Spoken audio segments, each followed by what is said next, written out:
Hi there. I and my mother are going to host this program. My name is Victoria. And my name is Maria. And we are very glad that you managed to reach our channel. Thank you for doing so. And we hope that you enjoy it.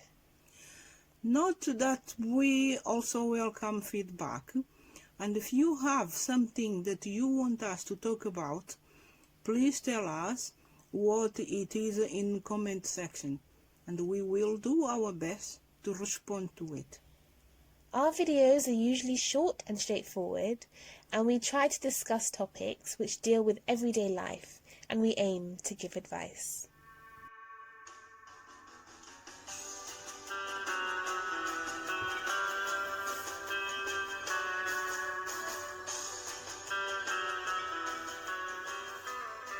Today, we have one very important question that requires a sensible answer, and the question is, how do we prevent racist remarks in schools, both primary and secondary school? There are some parents whose children come home complaining that they have experienced racism in school. So what would be your advice to solve this situation? That must be very upsetting and terrifying to both parents and their little ones. I have realized that domestic education at home, it can play a role in it. And I have also noticed that not every parent is as smart as the others.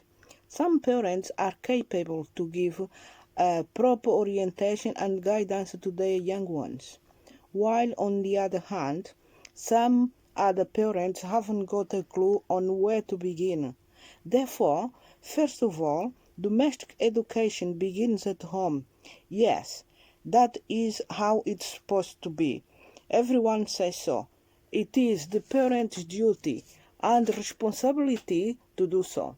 But there is a but. Because of that difference of having some parents who have the knowledge on how to educate a child to mold their character, and others who do not even know what to educate a child with. Therefore, the philosophy that the education begins at home is not working, at least not for the time being. So in schools, they should be taught how the world works, and that good manners are just as important as good math skills, and appreciating cultures and learning how to get along with different races is vital. And I see that does make a lot of sense. And to make it compulsory would mean that all kids have to be taught this in schools, and they'll be learning shared values in a cumulative way. And I'm sure this must happen in some classrooms, but at the moment it's not part of the curriculum, and so it doesn't happen all the time. And this way, kids will be able to learn how to get on regardless of race and background or whatever they're being taught at home by their families.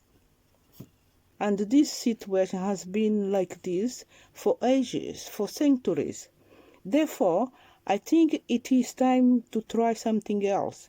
And this something else is, I'm afraid, the people will have to drop the mindset that education begins at home and instead starting to encourage the schools to intervene by assisting the children with an extra curriculum in schools. And that extra curriculum would be etiquette of good manners in every field of life.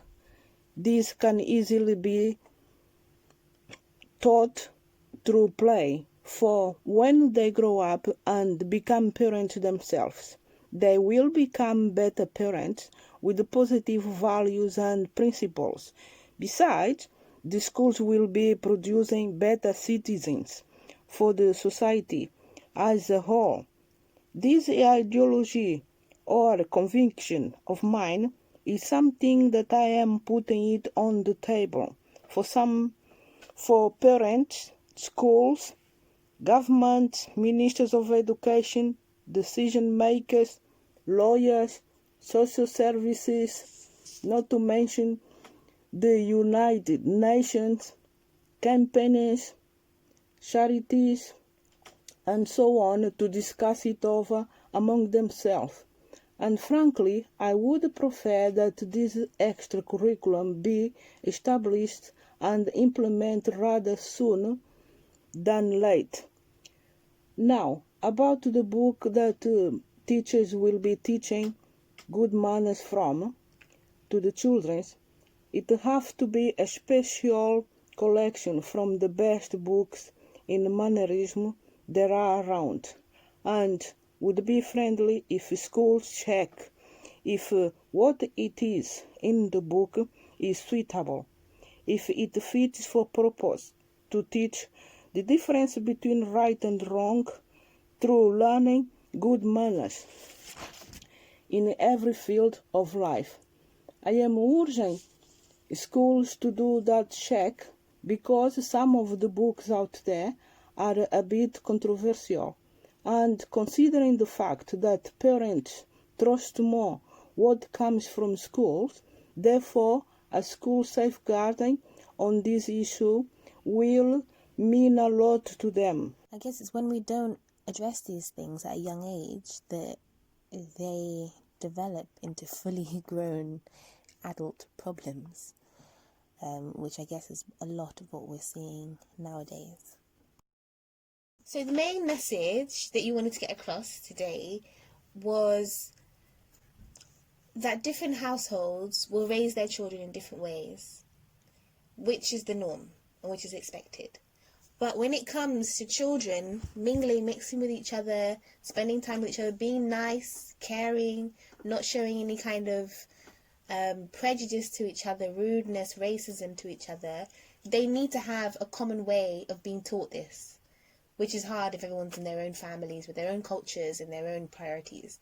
But if it's done in school, where all the kids come together, where all the kids are there to learn and willing and ready to engage with each other and with the teacher, if we take advantage of that and add to the curriculum information around how you deal with each other, how you show your manners, how to prevent people, children, from saying rude, mean, inappropriate things to each other, then that will create a generation of children who are more aware of the right way to speak to each other and are less likely to show prejudices that they may be receiving at home or hearing at home to their friends in the classroom.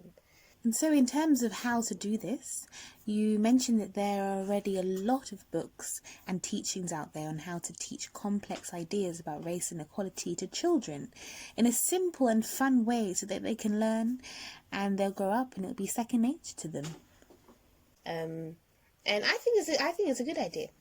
I think that is a really good idea. Growing up here, that was never really taught to me. I learnt my numbers, my alphabet, made my handwriting nice.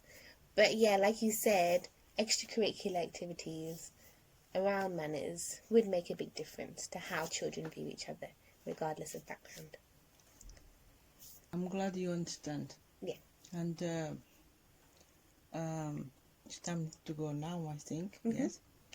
I have to say bye-bye to our audience. To our audience. Thank you very much. I hope you guys like it. And please come back again. Yes, thank you. Okay. Until next time. Bye from me and from Vitario. Bye-bye. Bye.